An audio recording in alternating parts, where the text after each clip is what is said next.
Ya, Assalamualaikum warahmatullahi wabarakatuh. Ini adalah pembelajaran yang ketiga.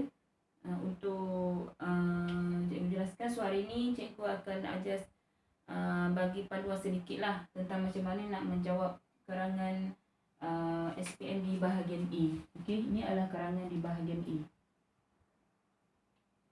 Okey, bahagian A. So bahagian A ni dia markah dia tak banyak. Sebab apa dia tak banyak? Dia dah bagi isi. Okey, dia dah bagi isi 3 isi ke 4 isi, dia akan bagi gambar. Namanya karangan bergambar ataupun karangan rangsangan lah. So dia menmarkah 30 markah sahaja. 30 markah pun tak markah lah. Dan mengambil masa 45 minit. Okey. So soalan ni macam ni. Gambar di bawah menunjukkan kehidupan di bandar. Ini soalan yang kamu buat pada awal masyarakat itu. Gambar di bawah menunjukkan kehidupan di bandar. Huraikan pendapat anda tentang faedah-faedah yang diperoleh oleh masyarakat yang tinggal di bandar. Okey. So dia nak apa? Dia nak faedah. So dia dah bagi faedah dia dari 3. 1 2 3. Sekarang kita kena tengok isi dia macam mana. Okey, pertama prasarana lengkap. Apa maksudnya prasarana? Bukan prasana Ramai je yang prasana tu dah salin tu. Kan? Prasarana. Okey, prasarana lengkap. Contohnya apa? Seperti balai polis. Prasarana ni kemudahan. Okey, prasarana maksudnya kemudahan. Mudahan balai polis dekat, hospital banyak sekitar, ada sekolah kan dekat yang jauh, ada yang kualiti yang tak kualiti, MRT, KTM. Kan itu adalah prasarana nama dia, pengangkutan kan. Prasarana airport kan, lapangan terbang dekat kan. So itu namanya prasarana di bandar lebih lengkap berbanding di kampung. Okey. So peluang pekerjaan yang pelbagai. Seperti apa? Kan kalau kita faham dekat bandar ni banyak kerja yang kita boleh lakukan, seperti kalau contoh penghantar makanan. Kan penghantar makanan kita namakan sebagai grab food kan. So kena ada inilah first trophy tu kan. Kalau kita memang tak, kita nak letak jenama tu kan. Okey, lagi apa? Grab car kan. Peluang pekerjaan yang pelbagai disebabkan oleh ramainya orang yang bekerja di bandar kan, pergi balik mereka memulakan pengangkutan awam, kemudahan-kemudahan yang lebih mudah untuk mereka. So ada banyak pekerjaan yang timbul kan, seperti kedai kat bandar juga banyak kedai-kedai, pasar raya besar kan. So kat situ membuka peluang pekerjaan yang lebih banyak. Bukan kita katakan dapat kerja doktor, dapat kerja polis kat situ, kat kampung boleh kerja. Tapi nak cakap apa bezanya kampung dengan bandar? Sekarang ni kata bandar kan, bandar. So bila tanya bandar, apa lebihnya bandar dengan kampung? Kampung ada penghantar makanan tapi tak seperti di bandar. Bandar lagi banyak berbanding di kampung. Lagi di bandar juga ada peluang pekerjaan yang banyak kan. Semua orang memerlukan contoh. Kalau sekalipun dah jadi taska contohnya kan, taska tadika kan, contoh itu adalah satu peluang pekerjaan disebabkan ramai orang tadi dekat bandar tadi, maka banyaklah peluang-peluang. Ada orang nak letak anak, okey, buka tadika, buka taska kan, berlambat taska yang kita boleh letak. So di situ buka peluang pekerjaan, ramai orang boleh bekerja di bandar. Okey, dan peluang melanjutkan pelajaran. Okey, peluang pelajaran. Kalau kita di kampung pun kita akan pergi melanjutkan pelajaran juga, tapi di mana? Di bandar. So nak cakap ni dekat bandar ni ada banyak universiti yang kita boleh pilih. Lagipun dekat bandar ni ada universiti yang dekat depan rumah pun. Kan kita boleh pergi je naik motor kerja sampai. Kan itu lebih menjimatkan kos. Tiada lagi kos asrama, tiada lagi kos kos ulang-alik jauh naik bas ke apa, kalau contoh daripada Kelantan ke Kuala Lumpur jauh kan, naik bas ni kan. So itu kos pengangkutan. So dapat menjimatkan lagi peluang pelajaran tadi. So banyak pilihan universiti yang ada yang kita boleh pilih dekat, dan kita akan dapat lebih moral ataupun lebih sokongan moral daripada keluarga kan. Kita lebih dekat dengan mereka dan kita lebih selesa.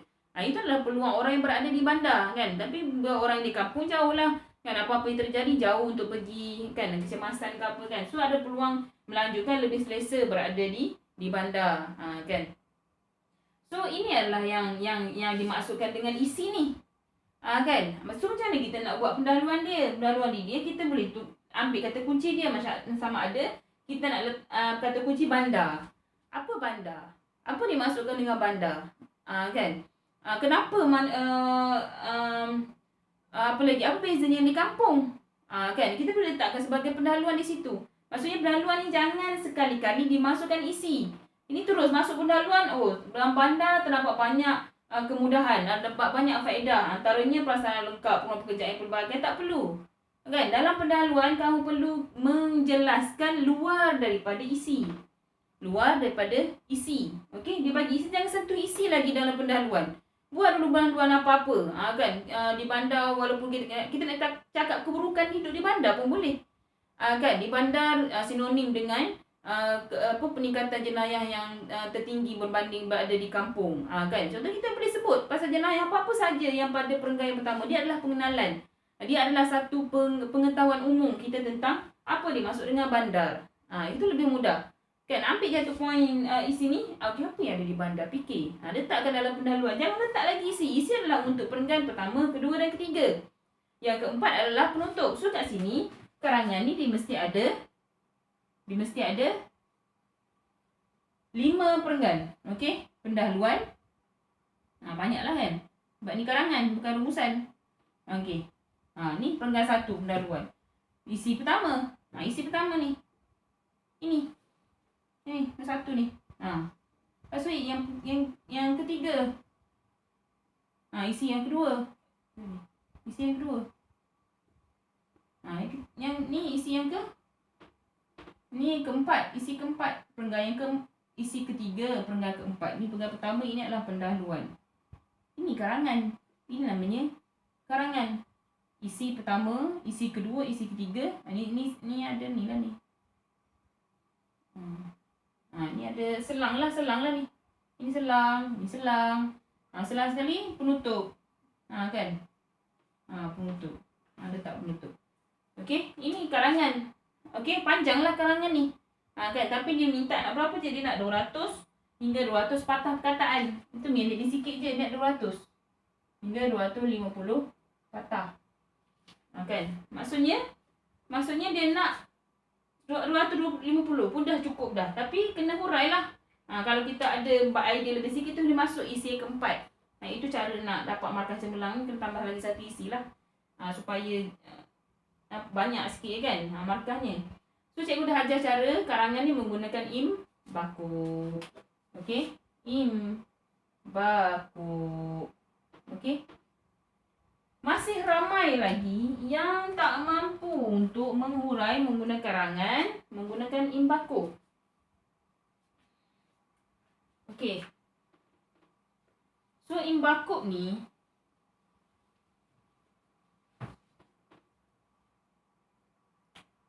isi tadilah yang pertama. Mengapa? Bagaimana? Kesan, umpama, penegas.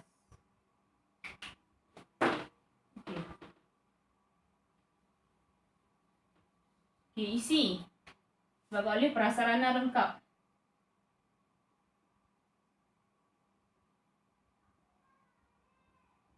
Okey, mengapa hidup di bandar ni prasarana lengkap? Hal ini kerana adanya keperluan. Okey, ada keperluan. Kenapa lengkap? Sebab ada keperluan.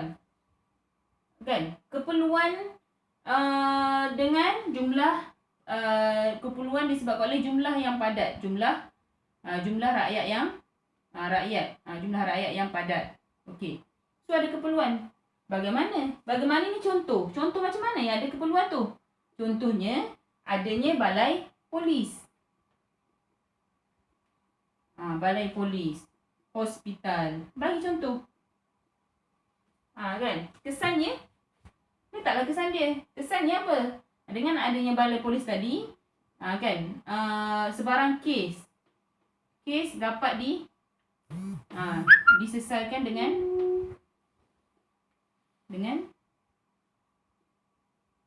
cepat.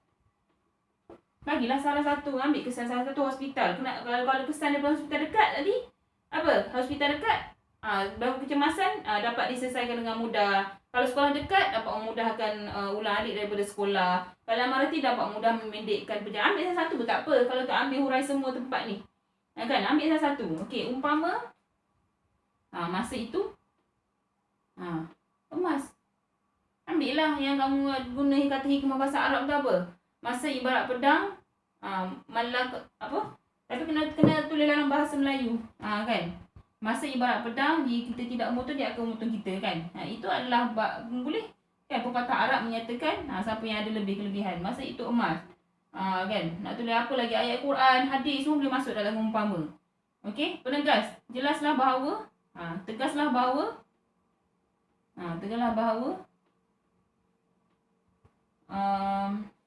yang ambil isi. Dalam bahawa ambil isi je, copy and paste je sarana yang lengkap merupakan manfaat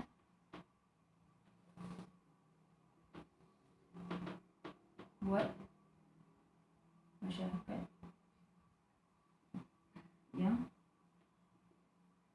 hidup di bandar. Okey, faham tak kenapa dalam karangan ni, dalam bahagian A ni, kenapa dia 30 markah saja? Sebab dia dah bagi isi. Saya ada gambar lagi. Gambar bala polis, hospital, kan, pasar raya, kan. Peluang pekerjaan ada letak gambar-gambar pekerjaan, peluang melanjutkan pelajaran. Semua dah ada isinya. Cuma huraian ini yang penting kefahaman kamu kepada imbakuk. Mengapa, isi mengapa, bagaimana, kesan umpama penegas. Okey? Ini cara dia. Okey, cuma untuk kali ni cikgu nak minta kamu, karangan ni kamu dah buat dalam karangan yang awal March hari tu. Cuma cikgu memang sangat tak puas hati.